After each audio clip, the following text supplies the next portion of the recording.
Yes. You were described in the Tampa Bay Times as a 38-year-old lawyer, bleeding heart businessman, Harvard graduate, and Jesus-loving philanthropist, and by all accounts, gifted and creative. They also pretty much wrote you off, and in the end, you had 2.5% of the vote in the primary. But Andrew Gillum must have seen something in you. So talk to me about that process. How did you end up being his running mate? Well, it was certainly a humbling thing. You know, I competed for 18 months in the primary and hoped to do better. But in the process of losing that election, I really gained a friend and somebody I had a lot of admiration for in Andrew Gillum. And so at one point, they didn't think either of us had a shot. But Mayor Gillum put together an extraordinary campaign and won. And what we found in those 18 months is we had a lot in common. We enjoyed one another. We had a similar vision for Florida around health care and affordable housing and an economy that worked for all people. And so when he had to make his big decision on who was his partner and his lieutenant governor, he asked me, and I accepted with great enthusiasm. We have been on almost all Kavanaugh all the time for the last couple of weeks. And I think the takeaway last night and the takeaway on the morning talk shows this morning is that both bases have been energized. Without giving me any of those Sunday morning talk show talking points, where do you see that impact fitting into your campaign? Well, I think where it's relevant for us is the next governor of Florida is going to appoint a lot of judges and justices, 3 Supreme Court justices likely in the first 3 to 6 months. And so I think the judgment of the next governor and what they value in those leaders is very, very important. And so I would argue that Mayor Gillum has a very different judgment when it comes to judges than Ron DeSantis. So Ron DeSantis seemed to have no problem and was an enthusiastic supporter of Kavanaugh in spite of some of the objections that were raised across the country. And I think there were some real concerns there that gave a lot of Americans pause.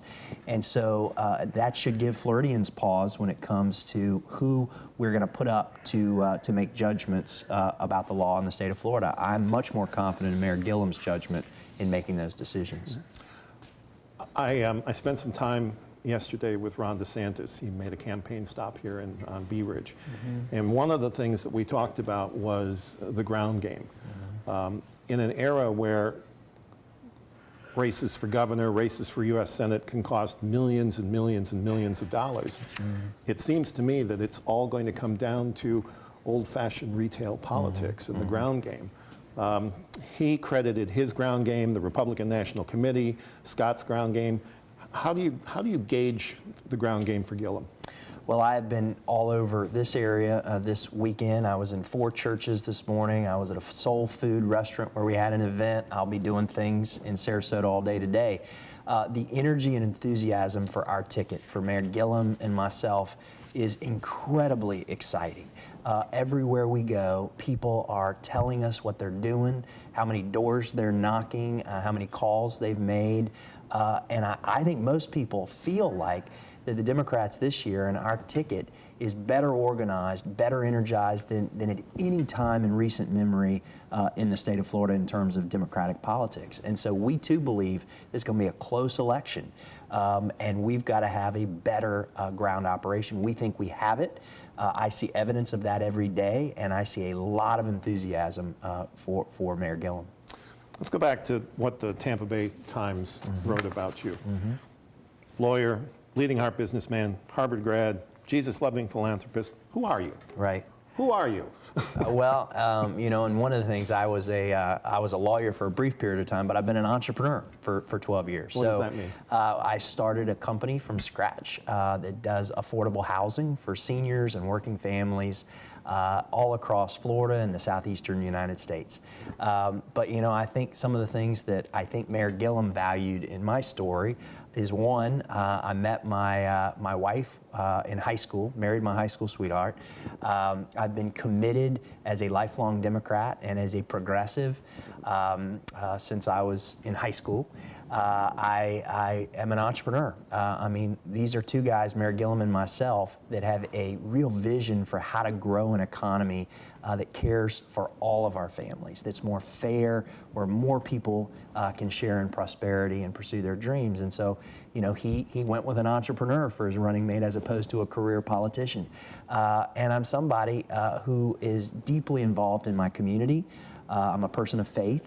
And I believe that this is a mission to serve the state of Florida and all of our citizens with excellence. And I think what drew both Mayor Gillum and I to this work is that we see a state where we've got an affordable housing crisis. We got 2.5 million people without access to a doctor who knows their name. We have an economy where 1 out of every 2 jobs pays less than $15 an hour. So the wealthy and well-connected are doing well, and they've had champions in Tallahassee. The promise of Andrew Gillum and Chris King is we want to be leaders who represents everybody, and particularly everybody else who hasn't had a champion. That's why we think we're going to win on November 6th. What do you like about campaigning? You know, I like a lot of things. You meet so many people. You go to so many places that otherwise you would not go to. And in the Democratic Party, we are an enormously diverse party. So I'm in churches and mosques and synagogues.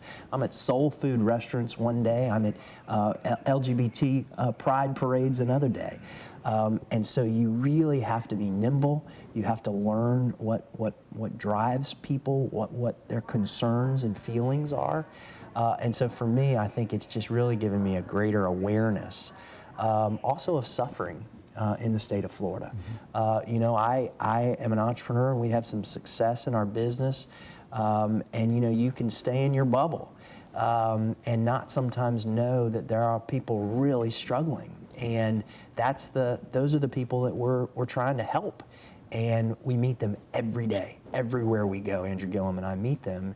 And our passion is that we can actually do something that they will feel. That's what I tell voters. This election, a lot of people don't think elections matter, and they don't see whoever wins, whether it's this person or that person, nothing changes. This is one they will feel. If they're concerned about Medicaid expansion, 800,000 people who should have health care who don't because of Governor Scott, electing Andrew Gillum and Chris King will make a difference on Medicaid expansion.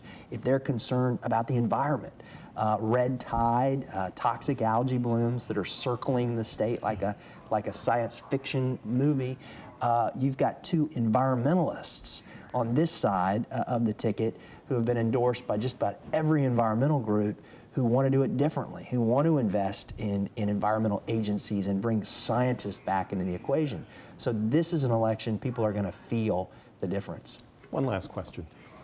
You've mentioned it 3 times now, and I will say I've interviewed candidates for office for 40-some years.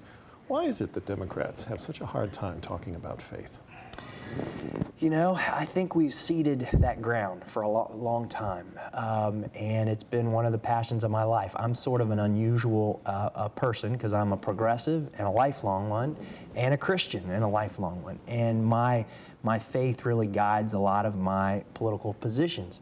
However, I'm also someone that believes that people of all faith have a right, have a responsibility to have a seat at the table, and those with no faith tradition. But the Democratic Party has got to speak to that community and re-engage that community. We've gotten beaten badly there, and I think for us to continue to build the coalitions to govern that allow us to really build bridges and make people comfortable with our vision, we need to speak to that. And I think that's what Mayor Gillum, I think in adding me to the ticket, that I spoke to some additional audiences. Thank you. Thank you. I appreciate it.